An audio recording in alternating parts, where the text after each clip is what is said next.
tell me a story? A story? Yes, I'm bored. I've already seen all of Silico. Have you now? Do you think you know everything there is to know about our valley? Of course. Well, I guess. I mean, more or less. More or less, huh? Well then, I think I have just the story to tell you. Once, a long time ago, right here in this very valley, Roman armies fought for more than 300 years, trying to conquer the people that lived here. 300 years? Uh-huh. Eventually, the native Apui who lived in these mountains were overwhelmed by the Roman generals, like Sirico, who our town is named after, and our ancestors came here to settle the region, to build farms and raise sheep, and live a life based on the nature around them. But still, times were dangerous. Our town was known for its bandits. Bandits?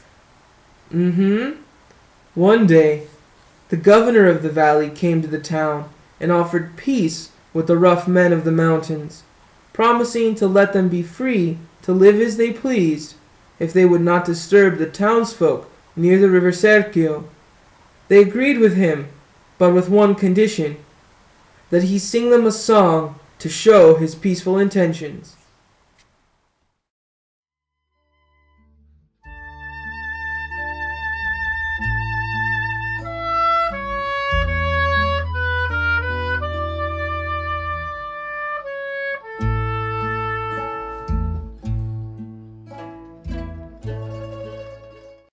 A song?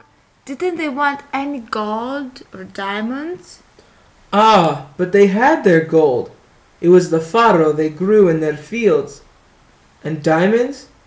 They would much rather have the white wool of their Garfagnina sheep that dotted the mountain like pearls. Everything they ate, all the clothes they wore, they had to make themselves. They made them? Why didn't they just go to the store? There were no supermarkets like Dico or Leclerc back then, and their work built strong traditions and special products that suited the resources they had. The landscape we live in influenced the traditions that were developed here. We even wore capes and hats made of wool. But no one walks around wearing capes and hats anymore. Yes, because we have lost some of our traditions. When I was a little boy, people started moving to the cities. People like your dad were less interested in being farmers and could not find the work they wanted in our small villages, and left the land abandoned.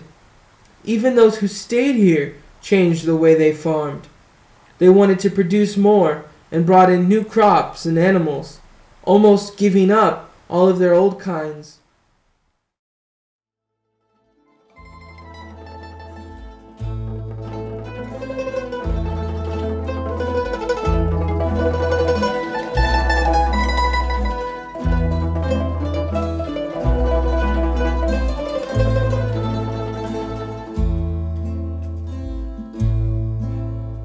Siamo venuti a far la serenata.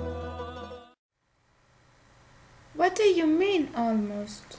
In the last few years, the Comunità Montana noticed how important it is to protect these ancient varieties that had been developed over centuries and adapted to life here.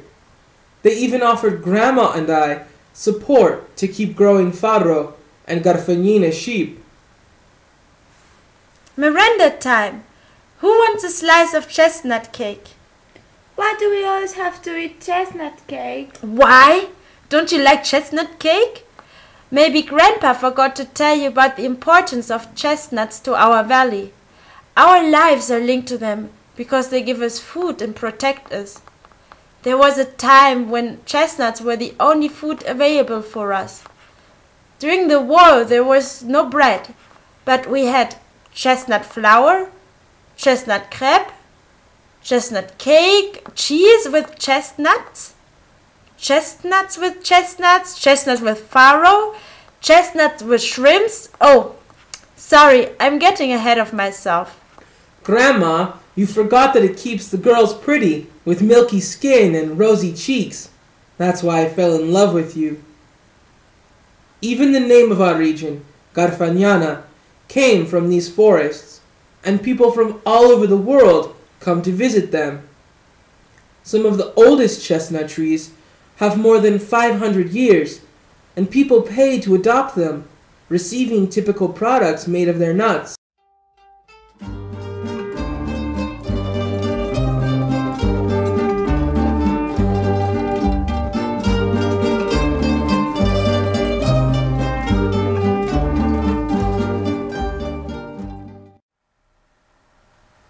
Why do people care so much about typical products? I see the signs everywhere. Nowadays, people are looking for something different and value what was once old. Laws were made to help us let those buying our products know that our products are special. We are involved with unions, cooperatives, and groups supported by the European Union.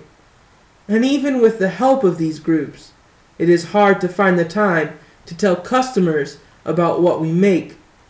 But luckily, in Garfagnana, we rely on our friends and trust in our neighbors.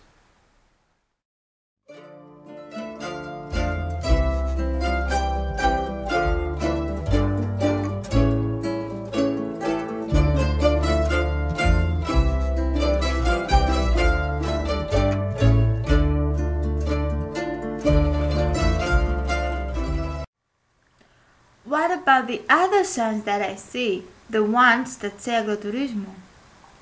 We're involved in agritourism. Someone is involved in agritourism when they invite people on their farm to spend their vacations, learn about regional traditions, or enjoy the typical products.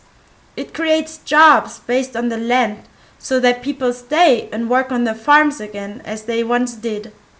Visitors come to be part of our local history and enjoy our unique landscape.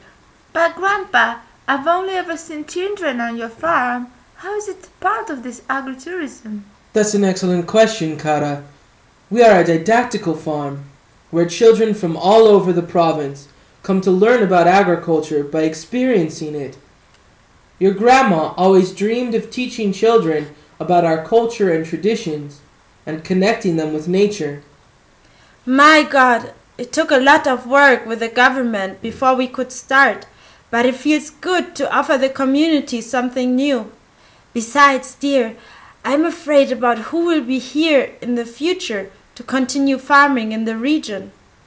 As families began to leave, only old people like your grandpa and I were left in the villages, and there were fewer and fewer children.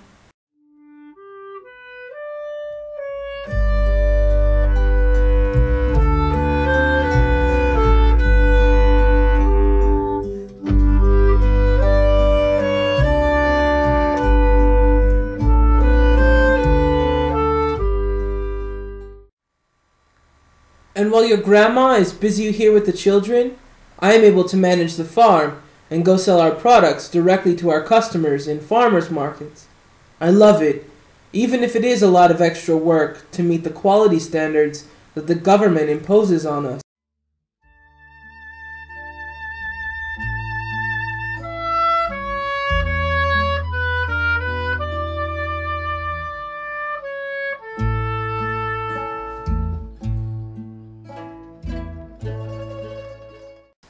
So it's like you've mixed the old and the new. I think you're right. Being a farmer today isn't just about growing crops or raising animals. The knowledge and skills it takes to be a good farmer can be used beyond just agriculture, helping our region and providing for our families. We have to learn from the past, be creative in the present, and think about our future. Dinner is ready. Come, sit at the table before your farro soup gets cold.